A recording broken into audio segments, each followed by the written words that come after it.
Trust me, in a hot market like this is one F word you do not want to hear in the course of your real estate transaction. Hi, I'm Colleen Fischesser, broker owner of Next Home Experience in Washington State. And I wanted to talk to you just really briefly about something that could occur, and a word that you never want to hear, whether you're a real estate broker or a home buyer or home seller in today's market. And that word is fraud.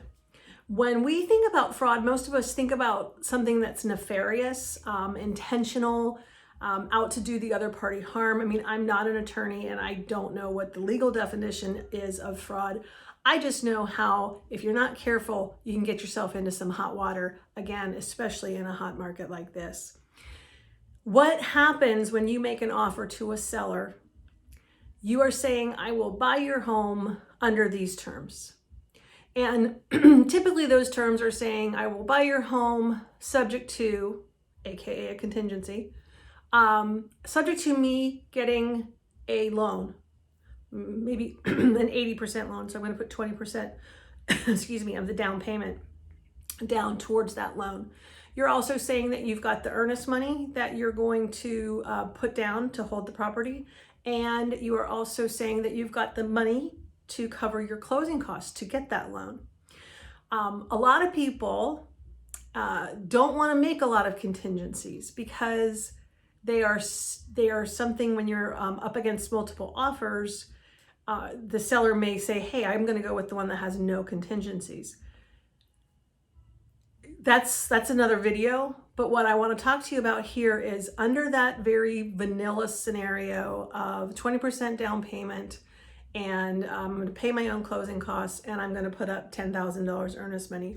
At the time that you make that offer, on our Northwest MLS forms, there is a provision in there that says you have those funds available to you right now.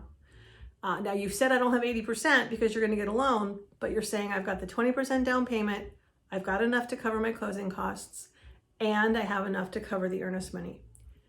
Like sitting in your bank, not subject to anyone else saying, yes, you can have that money, such as a gift from parents or relatives. There's no one who can say, no, you can't access that money, or you must wait, several months for that money.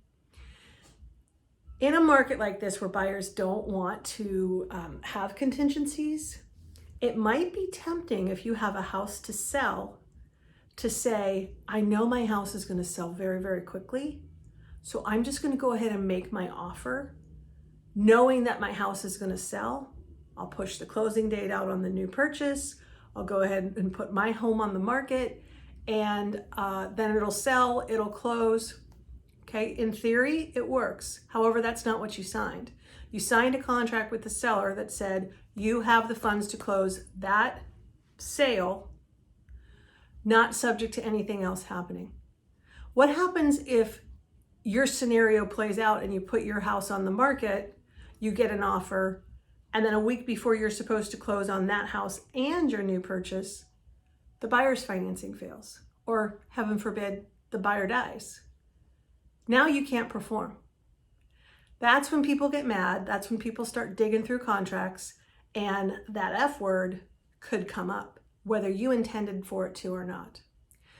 So again, this is part of the contract that you sign at the time you make your offer, and hopefully your real estate broker representative is making you aware of the fact that you are not relying on any contingent source of funds. And if you are, such as liquidating a stock portfolio, getting a gift for down payment or closing costs from a relative, or selling a home, you've got to make those part of your offer so that the seller understands the terms that they're accepting and you protect yourself. So no fraud, intended or not.